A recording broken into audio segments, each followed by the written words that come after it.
চিন্তা করে, ফিকির করে। নামাজের মধ্যে দুনিয়ার অনেক চিন্তা করে, সাংসারিক চিন্তা করে, সামাজিক চিন্তা করে। নামাজের মধ্যে চিন্তা করে ব্যবসা বাণিজ্যের চিন্তা করে, ক্ষেত খামারের চিন্তা করে। নামাজের মধ্যে নামাজের একাগ্রতা থাকে না, নামাজের মধ্যে নামাজের গুরুত্ব থাকে না, নামাজের মধ্যে তার মন নামাজের মধ্যে থাকে না, মনটা অন্যদিকে চলে যায়। জমা গায়েব ওয়াহেদ হাজির, অর্থাৎ তার অন্তর অন্যদিকে চলে গিয়েছে। আর ধর তার শরীর সবকিছু এখানে হাজির রয়েছে, সবকিছু হাজির রয়েছে, কিন্তু অন্তর নামাজের মধ্যে নাই। এজন্য ওই রকম নামাজ পড়লে হবে না। নামাজ যদি হযরতে আলী রাদিয়াল্লাহু তাআলা আনহুর মতো হয়, তখন সে ব্যক্তি মুসল্লি হইতে পারবে। হযরতে আলী রাদিয়াল্লাহু তাআলা আনহু, তার পায়ের মধ্যে যখন তীর ভেদ হয়ে গিয়েছে, তীর ঢুকে গিয়েছে, কোন সাহাবী সেটাকে বাহির করতে পারে না, বাহির করার মতো কোনো অবস্থা নাই। হযরত আলী রাদিয়াল্লাহু তাআলা আনহু যখন নামাজের মধ্যে দাঁড়িয়েছেন, নামাজে দাঁড়ানোর পর তখন সাহাবায়ে কেরাম রাদিয়াল্লাহু তাআলা আনহুম আজমাইন পিছনে রয়েছেন। যখন হযরত আলী রাদিয়াল্লাহু তাআলা আনহু নামাজ পড়তেছিলেন, তখন সাহাবায়ে কেরাম রাদিয়াল্লাহু তাআলা আনহুম আজমাইন টান দিয়ে তীর বাহির করে ফেলেছেন।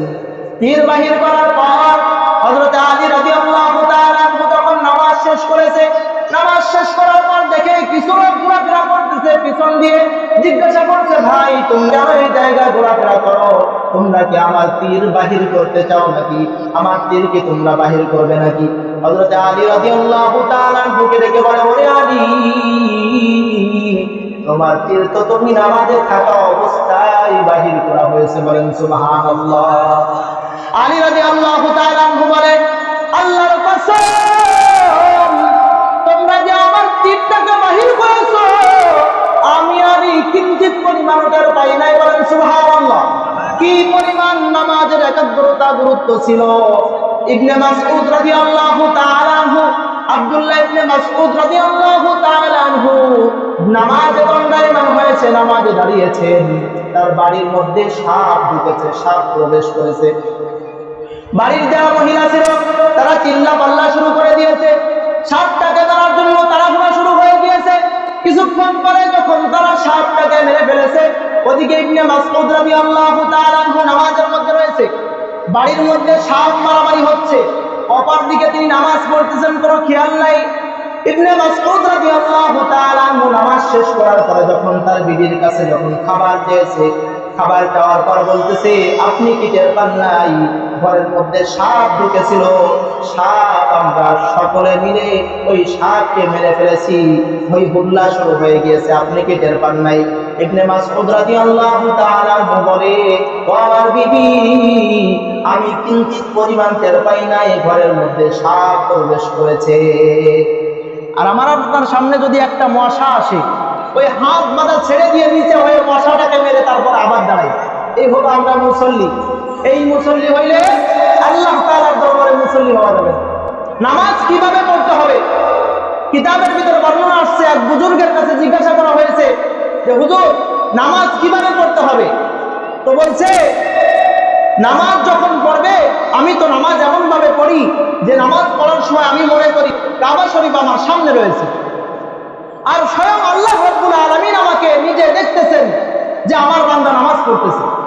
অপরদিকে আজরাইল আলাইহিস সালাতু ওয়াস সালাম আমার পিছনে রয়েছে, যে আমার এই নামাজ শেষ হওয়ার পরে আজরাইল আলাইহিস সালাতু ওয়াস সালাম আমার জান কবজ করবে। আবু আইয়ুব আল আনসারী রাদিয়াল্লাহু তাআলা আনহু নবীজি সাল্লাল্লাহু আলাইহি ওয়াসাল্লামের কাছে এসেছে, ইয়া রাসূলুল্লাহ, ইয়া হাবিবাল্লাহ, আপনি আমাকে নসিহত করেন, অল্প কিছু নসিহত করবেন, যে নসিহতগুলো আমি মনে রাখতে পারি। নবীজি সাল্লাল্লাহু আলাইহি ওয়াসাল্লাম বললেন, আমি তোমাকে নসিহত করব তিনটা নসিহত। কয়টা নসিহত? তিনটা নসিহত করব, কিন্তু মনে রাখতে হবে। বলল, ইয়া রাসূলুল্লাহ, আমি যেন মনে রাখতে পারি এজন্যই আমাকে কম নসিহত করেন, যেন আমল করতে পারি এজন্য অল্প নসিহত করেন।